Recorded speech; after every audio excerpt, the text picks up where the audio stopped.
Today we start question number 4 from exercise 13.8. First of all, we read the statement. The diameter of the moon is approximately 1/4 of the diameter of the earth. जितना diameter of earth है, अगर उसका 1/4 कर देते हैं, then we get the diameter of moon. Means हम diameter of अर्थ को अगर डी सपोज कर देते हैं तो देन डायमीटर ऑफ जो मून आएगा वो d/4 हो जाएगा. What fraction of the volume of earth is the volume of moon. And में हमने वॉल्यूम ऑफ अर्थ और वॉल्यूम ऑफ मून को फ्रैक्शंस में करना है, उसकी रेशियो फाइंड आउट करनी है.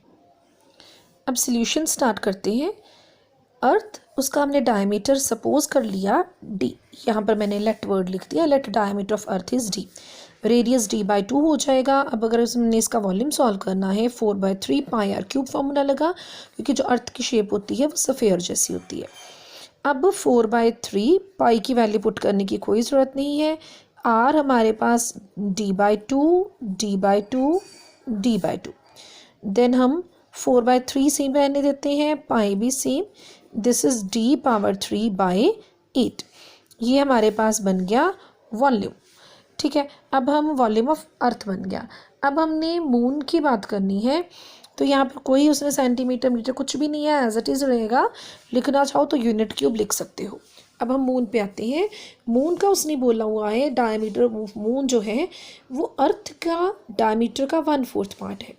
तो हमारे पास डायमीटर ऑफ जो मून है वो d/4 बन गया. रेडियस इसका किया, इसको हाफ कर देंगे, इट बिकम्स d/8. अब वॉल्यूम की बात आई. Volume is 4/3 pi r cube. Again जो मून की शेप होती है वो सफ़ेयर जैसी होती है. अब सारी वैल्यूज़ को पुट करते हैं. पाई की फिर से कोई ज़रूरत नहीं है पुट करने की वैल्यू. तो this is d/8 d/8 and d/8. अगर इसको कंबाइंड करना चाहें 4/3 पाई, ये d⁻3 कर लेते हैं. डिनोमिनेटर ऐसे ही रहने देंगे. क्यों? क्योंकि हमारे पास अर्थ में भी 8 है, तो 8 इस 8 से कैंसिल हो जाएगा. अब हमने वॉल्यूम्स की रेशियो सॉल्व करनी है. हमने लिखा volume of moon by volume of earth. 4/3 पाई. ये मून है, तो मून का जो वॉल्यूम है it's d⁻3/8 into 8 into 8. Divide 4/3 पाई, ये था d⁻3/8. 4/3 पाई से कट गया. अब बेटा बाकी कटिंग बाद में करते हैं. अब जो डिनोमिनेटर में ये है d⁻3/8. अब अगर हम इसका रेसिप्रोकल करेंगे तो हमारा क्वेश्चन इजीली सॉल्व हो जाएगा. d⁻3 cancel with d⁻3, this 8 cancel with this 8. Now we get 1/64. अब रेशियो अगर आई तो दिस इज़ 1/64. अगर हम इसको इन वर्ड्स लिखना चाहें तो हम क्या लिखेंगे?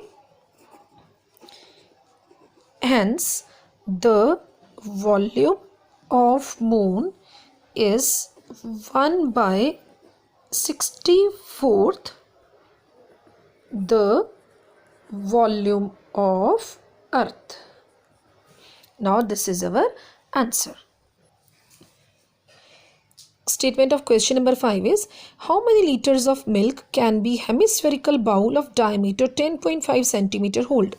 एक हेमिस्फेरिकल शेप का बाउल है जिसका डायमीटर 10.5 सेंटीमीटर है. वो कितना मिल्क होल्ड कर सकता है, मतलब उन्हें इसकी कैपेसिटी सॉल्व करनी है. कैपेसिटी निकालने के बाद, वॉल्यूम निकालने के बाद उसको हमने लीटर्स की फॉर्म में कन्वर्ट करना है. अब सॉल्यूशन स्टार्ट करते हैं. डायमीटर 10.5 सेंटीमीटर, रेडियस इसका हाफ करेंगे 10.5/2. Remove it's decimal. डिनोमिनेटर्स में 10 आ जाएगा. अब हमने 5 से कटिंग की, 5 2 ज़ 10 और 5 को 105 से कटिंग की 21. We get 21/4 centimetres is the radius of hemispherical bowl. अब हमने कैपेसिटी इसकी निकालनी है, means we have to find the volume.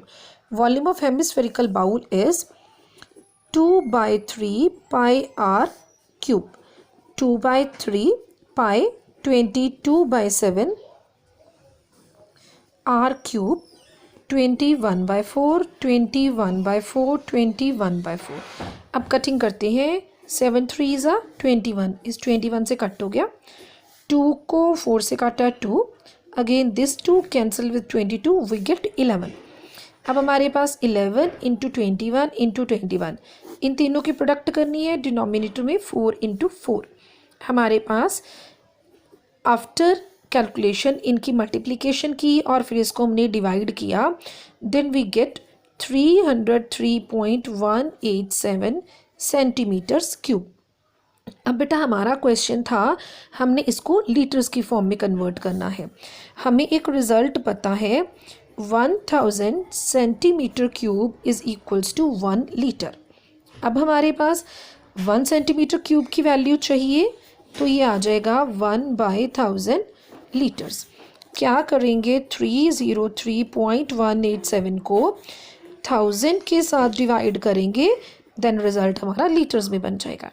अब 3 ज़ीरोज़ हैं, मीन्स ये डेसिमल जो है 3 डिजिट्स पीछे को हो जाएगा, तो इट बिकम 0.303187 लीटर्स। अगर इसको राउंड ऑफ करना चाहें तो 0.303 अप्रॉक्सीमेटली लिख के हम इसको यहीं तक छोड़ सकते हैं। This is our answer. This is the capacity of the hemispherical bowl. Statement of question number 6 is a hemispherical tank is made up of an iron sheet. Iron sheet से हमने hemispherical tank बनाया है। is 1 centimeter thick. उसकी जो sheet है वो 1 centimeter thick है. If the inner radius is 1 meter. अब ये meters में है. First of all convert it into centimeters. It is 100 centimeters. Then find the volume of the iron used to make the tank. अब उस tank को बनाने के लिए कितना आयरन यूज़ हुआ है, हमने वो उसका वॉल्यूम निकालना है। क्या करेंगे, सबसे पहले हमारे पास इनर रेडियस है, हम आउटर रेडियस निकाल लेंगे इनर रेडियस में थिकनेस को ऐड करके। देन फिर हम निकाल लेंगे volume of iron use to make the tank, means we have to find volume of outer hemisphere, volume of inner hemisphere and subtract these, we get the answer. Its solution is inner radius is 1 metre means 100 centimetre. Thickness of sheet, जो sheet iron sheet use हुई है उसकी जो thickness है वो 1 centimetres है। Outer radius, inner radius में thickness को ऐड करना है, 100 centimetre plus 1 centimetre, it is 101 centimetre. यहाँ पर सेंटीमीटर लिखना चाहें तो लिख सकते हैं। अब हमारे पास volume of iron used to make the hemispherical tank, volume of outer hemisphere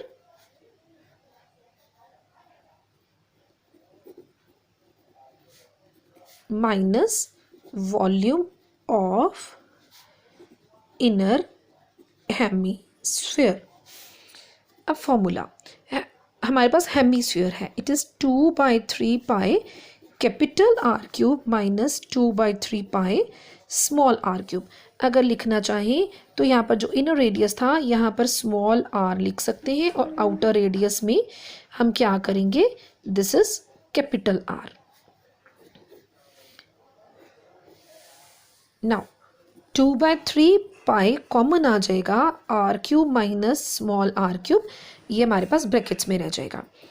अब 2/3, now put the value of pi, pi is 22/7 r cube, capital R is 101 power 3 minus small r 100 power 3। अब क्या करेंगे, इन दोनों की product की 44 divide by 21। 101 को 3 times हमने multiply किया, इट बिकम्स 1030301 माइनस 100 को 3 टाइम्स मल्टीप्लाई किया, इट इज़ 1000000, 6 zeros आ गई। Now subtract these, we get 30301।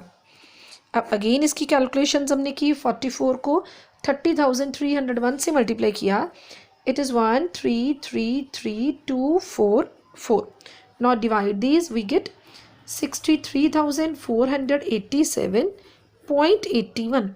अब यूनिट हमारे पास जो चल रहा है दैट इज़ सेंटीमीटर्स क्यूब। अब अगर हमने इसको मीटर्स की फॉर्म में कन्वर्ट करना है तो सेंटीमीटर्स क्यूब है, तो इसके डिनोमिनेटर्स में हमारे पास 3 टाइम्स 100 लगेगा, क्योंकि हमारे पास सेंटीमीटर्स क्यूब है। 1 मीटर में 100 सेंटीमीटर्स होते हैं, तो this is centimetre cube, sorry metres cube. अब 6 डिजिट्स छोड़ के हमने डेसिमल को पीछे करना है, तो इट बिकम्स 0.063487 मीटर्स क्यूब। ये 81 भी लिखना चाहो तो लिख सकते हैं, इसको रिमूव करना चाहो तो रिमूव कर सकते हैं। This is our answer that the volume of the iron used to make the tank. Now we start question number 7.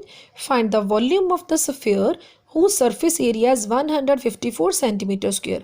Surface area हमारे पास given है, हम उसका फॉर्मूला अप्लाई करेंगे, that is 4 pi r square. वहाँ से r की value आएगी, then we find the volume of sphere.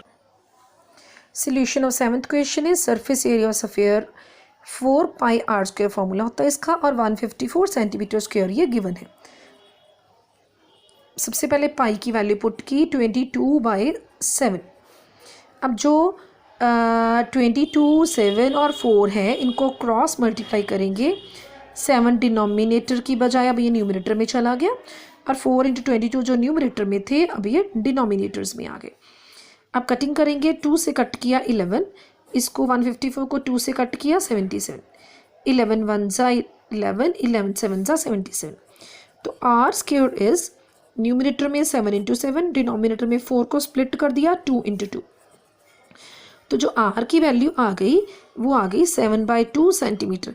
Convert करना चाहो डेसिमल्स में तो 3.5 कर सकते हैं, अदरवाइज हमें कोई ज़रूरत नहीं है, because we have to find the volume of sphere. Its formula is 4/3 pi r cube.